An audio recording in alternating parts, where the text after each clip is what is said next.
After the 2020 vote, Republican election officials everywhere, Republicans everywhere, had a choice to make. Go along with Trump's lies or set the record straight. Accept that Joe Biden won. Accept the electoral count. Certify the election. And amazingly, awfully, that pressure, that decision has not gone away.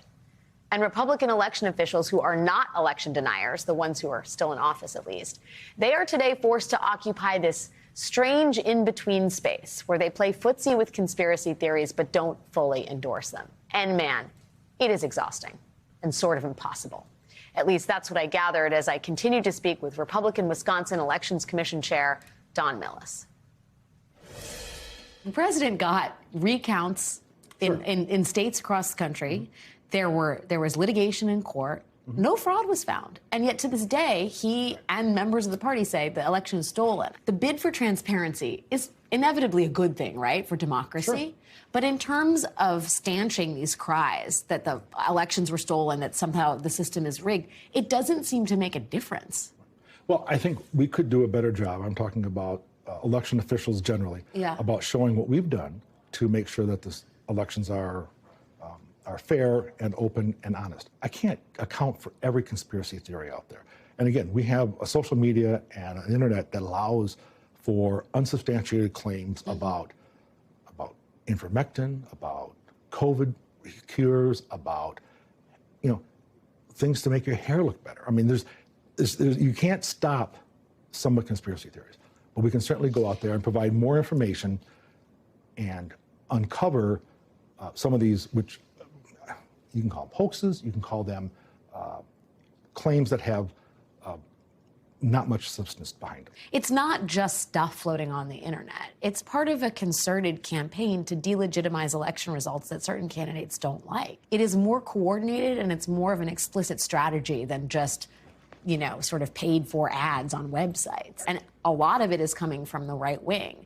As a Republican who's in charge of the election, who's a chair of the Elections Commission, does it frustrate you that you are tasked with solving problems in large part created by members of your own party? Well, I get frustrated when people, before the election occurs, will go out and pronounce, well, if I don't win, it's been right. I mean, I'm willing to entertain any complaint that has some evidence behind it. I'm a trial lawyer. Let's see the evidence. Let's see the documents. That's what drives me. That's how we resolve differences. That's how courts resolve differences. And so that's why I think you've seen the courts have not, didn't sanction any of the complaints that were filed in 2020.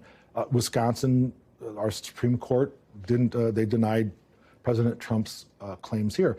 Now, were there problems with the 2020 election? I think there were problems. What do you think the problems were? Why even say there were problems with the 2020 election if you yourself don't actually think they're that problematic? Well, I guess what I meant by problems is there are certainly things that happened that have given fuel to the argument that that the election would have been different. But, as a Republican who's chair of the commission, wouldn't it be better not to even suggest, not even open the door to the idea that there were problems in 2020? I didn't think I did, but maybe I misspoke. I think when people hear you say there were problems with the 2020 election, that's an opportunity to say, you see, we can't fully co-sign on what happened. I mean, there are problems on a small scale with every election. Yeah. The issue is, do the problems change the result? Right. Okay.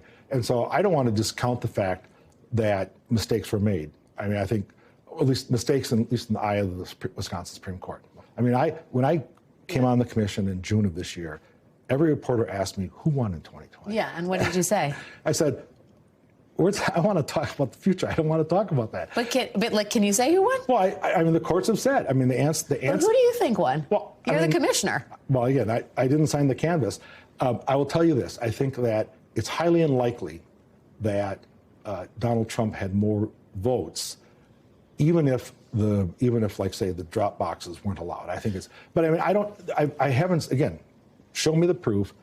I haven't seen evidence that there were more ballots cast for Trump than Biden. So does that mean you think Joe Biden won? Well, I run an administrative agency. I'm bound by what the courts say. The court said he won. He won. That's all I can go on. I don't know.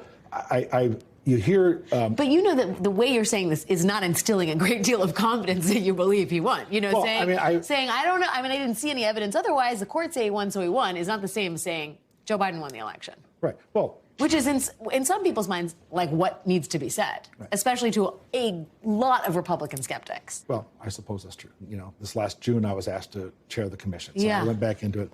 So all I know is what I've learned since I've been on the commission, and I've learned about a lot of different complaints that have been made. Sure. None of those would give rise to it. None of them would, even if they were true, they wouldn't show a difference in the election results. So I don't know how one could argue that Donald Trump actually won. I guess that's the best I can. Do you ever just want to say to Republicans who are out there spouting conspiracy nonsense, cut it out? No, like, stop it? I don't think we can. We can satisfy some. And the idea is to cut, is to deny the conspiracy theorists the fuel, the support. So that's, again, I'm not sure I'm going to be successful. Sounds Sisyphean to me. It is. You know, it's interesting.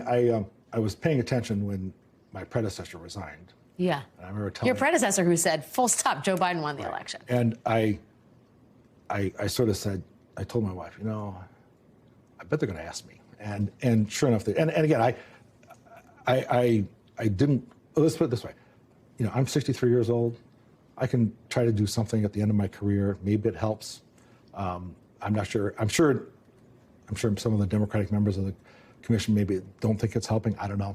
But I'm trying, and it's not been enviable. It's interesting. I have gotten my share of calls, but I've also, but like, why do you get that? Why should you have to get that? You know, I shouldn't have to get it. No, like, why should 60-year-old clerks in rural Wisconsin have to take de-escalation training? They should. You know, I mean, why are we here? They shouldn't have to do that. And again, I can't stop every nut from making threats like that. We can try to lower the temperature, and that's what we're trying to do. Do you think the temperature is getting lower? It feels like it's getting warmer. We're what, a month? What is it? I can't. 25 days. 25 days. So we're 25 days from election. The temperature is never going to get lower this time, because of the rhetoric of the election. I think that after the election, you know, I'm hoping that you know, the temperature will go down. And ahead of a presidential run? Well, yeah. I mean, I don't know. I mean, it's, you know, it's one of those things that I certainly have my certain. You know, I know how I would like the election to come out in the fall in 25 days. I do hope that it's not close. What do you worry about when you think about November? When you think about 2024? I worry. Well, what I care about are candidates who can accept defeat. We need people who will accept defeat. Now, if it had been a close election and it was worth a recount, absolutely. And there's no reason why a candidate who's lost the unofficial count is less than 1%. That's the standard in Wisconsin. I have no problem if someone wants to ask for a recount. That's perfectly fine. That's within their rights. But at the end of the day, you have to accept it. And that goes for people on both sides. And that's what I think is the most important thing. That's what we need. And if leaders lead that way, I'm not saying everyone will agree, but more people will agree. Election Day is just 18 days away.